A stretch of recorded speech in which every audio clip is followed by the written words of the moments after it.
Yes, here we are back in a Gobble Gobble Turkey Day edition of the YouTube Roundtable. And who better to help me out than from all things Fox Sports, it seems like, not just the NFL on Fox, but the NASCAR coverage with the Race Hub and much more. Shannon Spake is back with me here on the Roundtable. And again, if you're only hearing us on the audio version of the podcast, come find us on the YouTube page.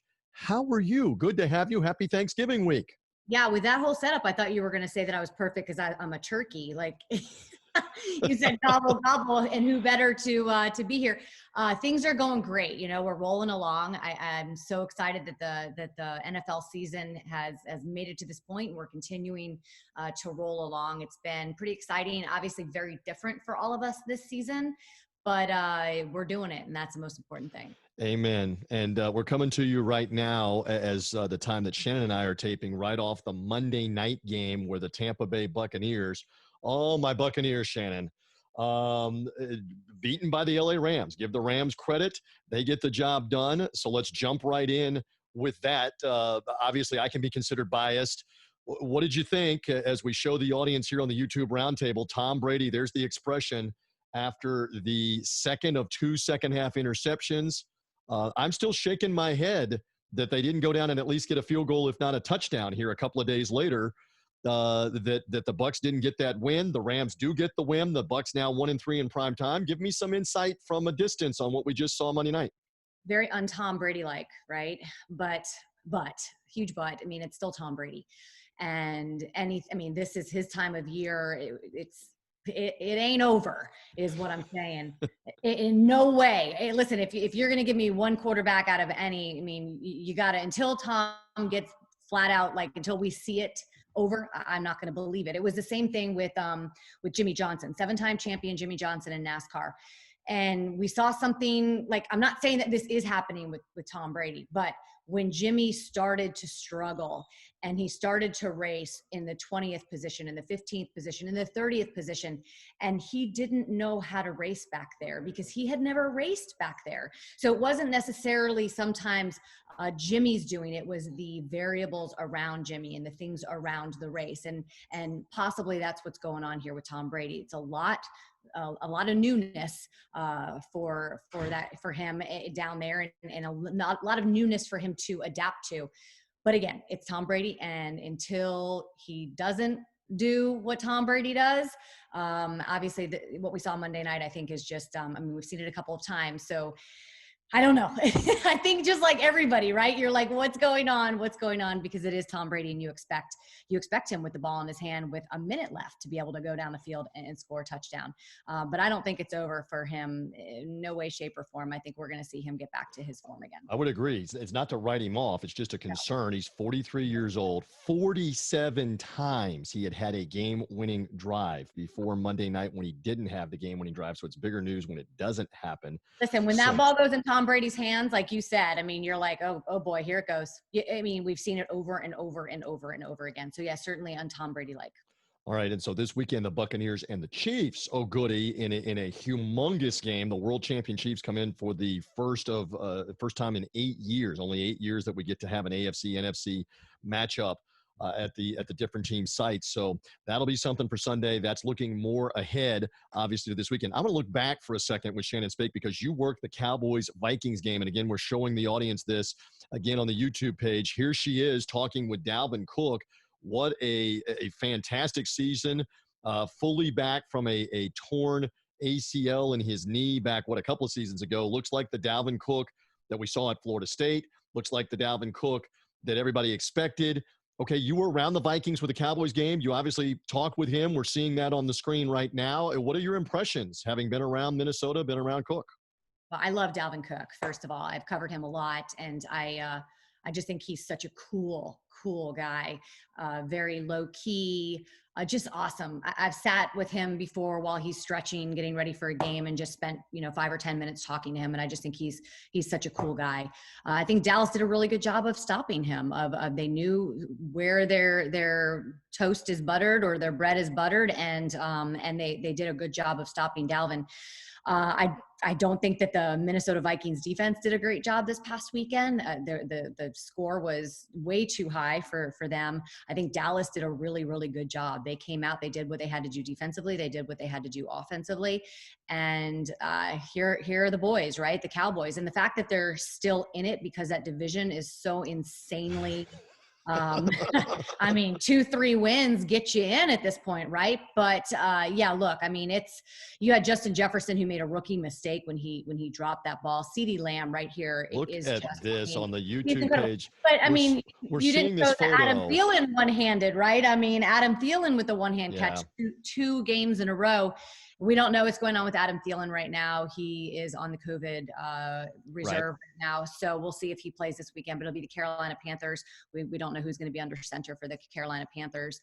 So I listen, hey, it's the NFL. Anything can happen. You talked about the Rams last night. I saw them get beat by the Dolphins a couple of weeks ago. So anything can happen week to week in the NFL. And if this season isn't proving that, I don't know what is. Amen on that with 2020. And we were showing the CeeDee Lamb catch. Now we work, I work radio, you work with Fox on the sideline in what's called the operational zone. We're allowed to walk around in the front row around the ring of the stadium. Were you on that side when Lamb made the catch or the other side? What was your vantage point? Because that one was spectacular for Dallas. Yeah, I was on the Vikings side. These stadiums, it takes a lot longer to get from one side of the stadium to the other. That, you know, when I used to just be able to walk across the field or through the end zone. Now I literally have to go a lot of times up into the concourse and walk all the way around. It's strange. And so it can take 15 minutes. You lose all ability to talk to your producer when you're sometimes in those concourses. You definitely lose the broadcast. So a lot of times I am kind of staying put on one side. There are some stadiums it's a little easier to get around. Detroit was one that was really easy to get around, but the Vikings, it wasn't happening. I actually had, when I was at Houston, it took me, I think 13 minutes and I had to do a coach's interview on one side and then I had to run all the way around and I barely made it in time to get to the other interview. So it's a different world. So I was not there for that. I did see the Adam Thielen when I wasn't in the end zone for it, but I mean, hey, you know, it's incredible. It's so much fun. My line is they make it look routine and we are mere mortals and you go and say, how do they, and in Thielen's case, it's elevate with what the one hand defender hanging off of you, toe tap. They make it look routine is the point, Shannon. Listen, them running looks incredible. Like I did gassers with Coach Rule from the Panthers when he was at Temple, and we recorded it, and I went back and watched it, and I felt like I was like just gracefully running these. And I went back and looked at it, and I was like, that does not look what I felt like it looks like. And I mean, you watch these players, the way that they run. They are graceful. They are elite. It is incredible to watch. That's why I just love covering the NFL so much, because the athleticism it's superior to anything that I've seen in my life. Incredible. It's incredible to be down there at field level. Voice of Shannon Spake with me for a few more moments on the Three Dog Thursday Turkey Day edition of the podcast. More on that specifically in a second or two. Shannon does a great job with the NFL on Fox coverage. Again, her crew working back in Minnesota again. Vikings and Carolina Panthers. Carolina, I've seen them now a couple of times, even though they were Buck victories. They're solid. They shut out Detroit last week, so that'll be an interesting game because the Vikings still on the fringe of the wild card, trying to hang in down the stretch. Took a tough loss to the Cowboys. We'll see how that one goes. Speaking of Dallas and the Washington football team will play coming up on Thanksgiving Day. We're taking a look at a video here on screen of Jimmy Johnson and Troy Aikman, two Cowboy legends that were in and around Thanksgiving Day a bunch. Troy in specific, because a lot of people don't remember, Shannon, that Jimmy Johnson was only there for a few years. He did win the 2 Super Bowls. Troy was there forever playing on Thanksgiving Day for the Cowboys. To go in a moment or two. I know you do as well. You've been very busy. Shannon Spake of Fox with us. Time to joke around. You have told me in the past you do not really cook. I don't know if you have any role whatsoever for Thanksgiving. I sort of have a role. I usually make the broccoli casserole, which again is pretty idiot proof because it's like frozen broccoli, crushed up Ritz crackers in melted butter, spread with the Velveeta cheese in a casserole pan, bake, and that's it. It's very hard to mess that up, is my point. So I'm going to show the spread to the audience. We're all going to get so much food. There is the spread on the YouTube roundtable that we're looking at.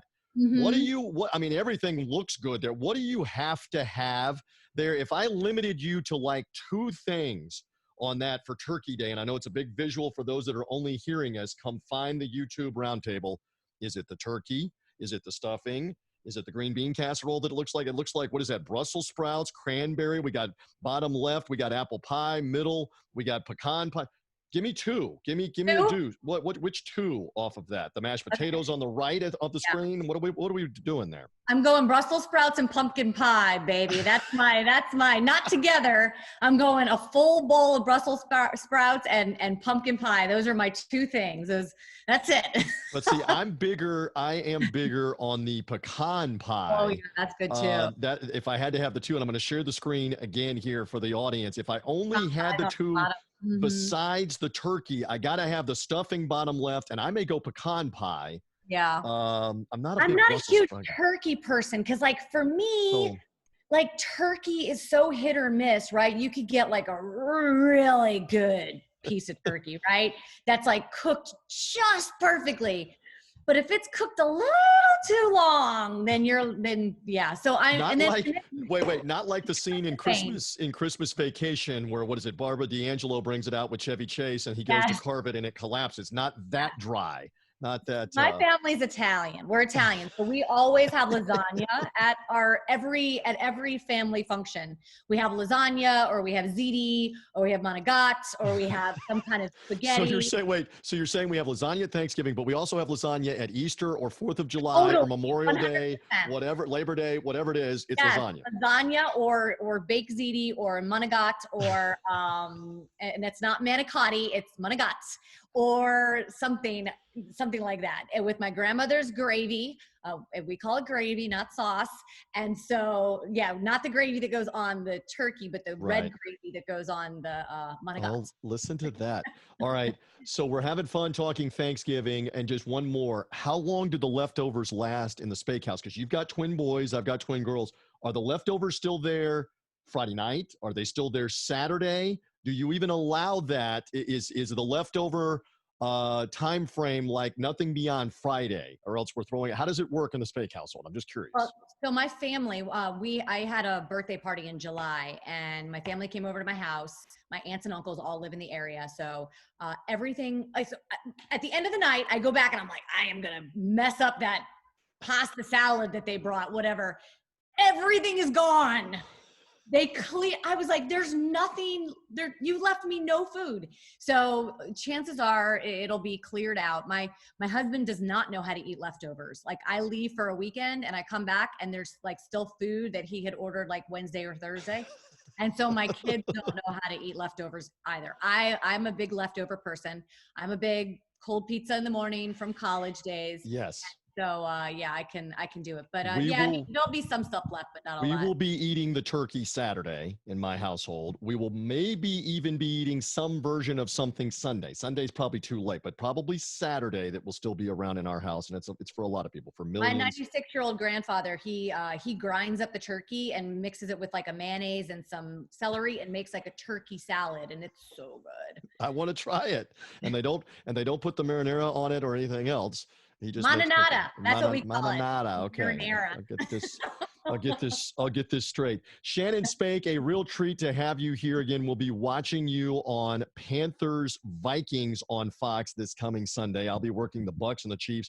The NFL football rolls on, and again, Thanksgiving triple header, including Cowboys Washington football team on Fox, depending on when they're hearing us on Thursday afternoon. That traditional game. Shannon, a treat to have you. Thank you. I know you're busy. Thank you for making time with me here on the YouTube Roundtable and the podcast. Take good care of my girl, Sarah Walsh. I shall. Shannon, thank you. Brian Edwards rejoins me with some football handicapping for the weekend from the NFL. That's coming up.